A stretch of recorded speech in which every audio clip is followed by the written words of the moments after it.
Tinapay mula sa langit. A daily morning devotion with CRC Family.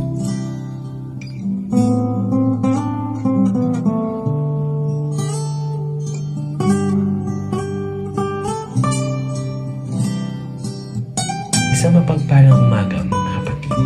Narito tayo muli upang simulan ang araw natin kasamang salita ng Diyos bilang gabay. Tayo ay dumako muna sa isang maikling panalangin. Panginoong Diyos, maraming salamat sa panibagong araw na ipinagkaloob mo sa amin. Sa panibagong umaga na puno ng grasya, pagmamahal na inyong pinapagkaloob. Naway gabayan mo po kami sa pagbubulay-bulay na iyong mga salita at naway magrema iyong mga salita at siyang maging gabay namin sa araw na ito. Nataas po namin ang lahat ng ito sa pangalan na anak na si Jesus. Amen. Ang ating pong pagninilay-nilayan ngayong umaga ay matatagpuan sa Joshua 7 verse 6 to 9 na may pamagat na in a time of crisis, Joshua goes before the Lord. Ating pong basahin ang mga bersikulo. Sa bersikulo 6, pinunit ni Josue at ng pinuno ng Israel ang kanilang kasuotan dahil sa matinding paghihinagpis. Nagpatira pa sila sa harap ng kabanantipan ni Yahweh. Naglagay din sila ng abo sa ulo bilang tanda ng kalungkutan hanggang sa paglubog ng araw. Versikulo 7. At sinabi ni Josue, Panginoong Yahweh, bakit pa ninyo kami pinatawid ng ilog Jordan kung ipapalipol din lamang sa mga Amoreo?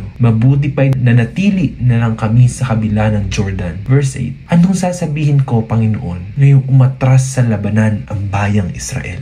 At verse 9, mababalitaan ito ng mga Kanineyo at ng iba pang naninirahan sa lupaing ito. Pagtutulong-tulungan nila kaming lipulin sa balat ng lupa. Wala po bang kayong gagawin upang ipagtanggol ang inyong dakilang pangalan? Pagpalain ng salita ng Diyos. Sa pagbabasa natin ng mga bersikulo na ito, ay ipinapakita sa atin kung paano nga ba dapat tumugon ang isang tao kapag nakakaranas ng pagkatalo o mabibigat na pagsubok sa buhay. Una, makikita natin noong natalo sila ang bayang Israel laban sa AI, pinunit nila Josue at ng mga pinuno ng Israel yung kanilang mga damit at nagpatira pa sa harap ng Diyos. Ang pagpupunit or ang pagpunit ng damit ay simbolo o simbolismo ng labis na pagdadalamhati at pagkabalisa. Pinapakita nito ang kanilang kababaang loob at pag-amin na may mali sa kanilang ginawa o kalagayan. Hindi sila nagyabang. Hindi sila nagmataas, bagkus agad silang lumapit sa Diyos. Kaya kapag tayo rin, ang tao ay humaharap sa mabigat na problema, pagsubok o kabiguan, unang-una dapat nating ginagawa ay ang paglapit sa Panginoon. Gaya ni Josue ng mga pinuno ng Israel noong panahon na yon, na hindi nag-atubiling lumapit sa Diyos sa gitna ng pagkatalo. Pangalawa, nakikita rin natin ang pagiging totoo ni Josue sa kanyang emosyon. Hindi niya tinago yung takot, yung tanong, yung pangamba. Pero sa harap ng Diyos, inilahad niya ang lahat ng laman ng kanyang puso. Bakit nga ba sila pinayagang tumawid sa ilog Jordan kung matatalo rin lang sila? Yan yung isa sa mga sinabi niyang takot, tanong o pangamba. Pangalawa ay paano na yung reputasyon at karangalan ng pangalan mo, Panginoon? Kung paano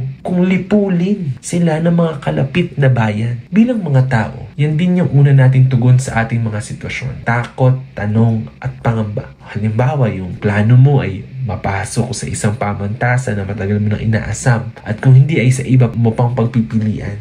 Paano kung hindi ka na nakapasa sa kahit isa na yun? Siyempre, iiyak ka. Siyempre, magkakaroon ng parang sakit sa puso. Idudulog mo sa Panginoon kung ba't hindi ka niya hinayaang makapasok doon sa mga inaasam mo na paaralan. Tatanungin mo kung ayaw ba ni Lord na mag-aral ka? Iisipin mo kung ano na lang sasabihin ng ibang tao pag nalaman lang hindi ka makapasa sa kahit anong paaralan. At ang mga tanong, hindi yan mauubos. Bakit? Kasi bilang tao, gusto natin ng kontrol.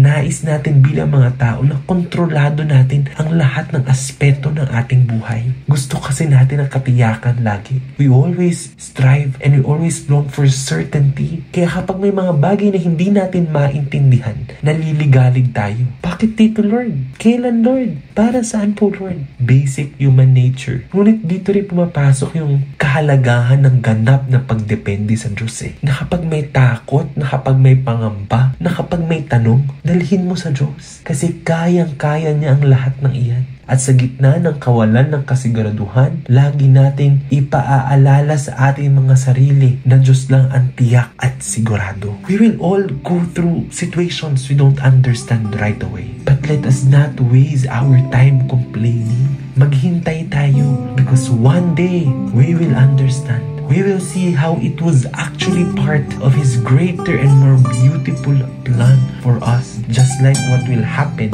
and what happened in the following verses of Joshua 7. Ngunit huwag nating isipin na sa oras lamang tayo ng pangangailangan o problema lalapit sa ating Panginoon. Sabi nga sa Santiago 4 verse 8 na lumapit kayo sa Diyos at lalapit siya sa inyo. Tinatawag tayo ng Diyos na palalimin yung ating ugnayan sa Kanya araw-araw. Hindi lang kung kailan may problema. Sa huli, lahat tayo dumadaan sa problema. Lahat tayo ay may kinakatakutan. Lahat tayo ay ayaw sa kawalan ng katiyakan. Ayaw matalo, ayaw mabigo. Ngunit hindi hinihiling ng Diyos na maging perpekto yung ating pananampalataya. Ang nais niya, yung isang pananampalatayang totoo. Yung pananampalatayang tapat at walang pagkukunwari.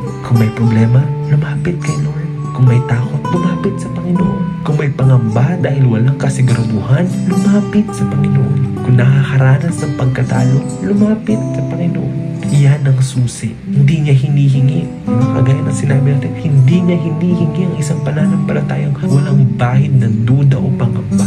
Ang nais niya, isang pusong handang magsabi ng totoo, yung handang magpakambaba at yung handang magtiwala. Maraming salamat sa Diyos ang lahat ng kapurihan.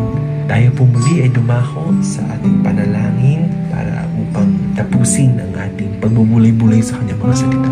Aming Diyos na makapangyarihan, maraming salamat sa mga salita mo, sa mga salita mo at sa kwento na ipinamalas mo ngayong umaga, na sinasabi at pinaparating mo sa amin na matuto kaming lumapit sa Panginoon anuman ang kaganapan o anuman ang nangyayari sa aming mga buhay. Dahil yun ang susi, yung pananampalatayang totoo at yung paglapit ng tapat at walang pagkukunwari. Naway gabay mo po kami sa araw na ito. Ikaw ang makita sa bawat isa sa amin. And in whatever we do, may we do it all for the glory of God.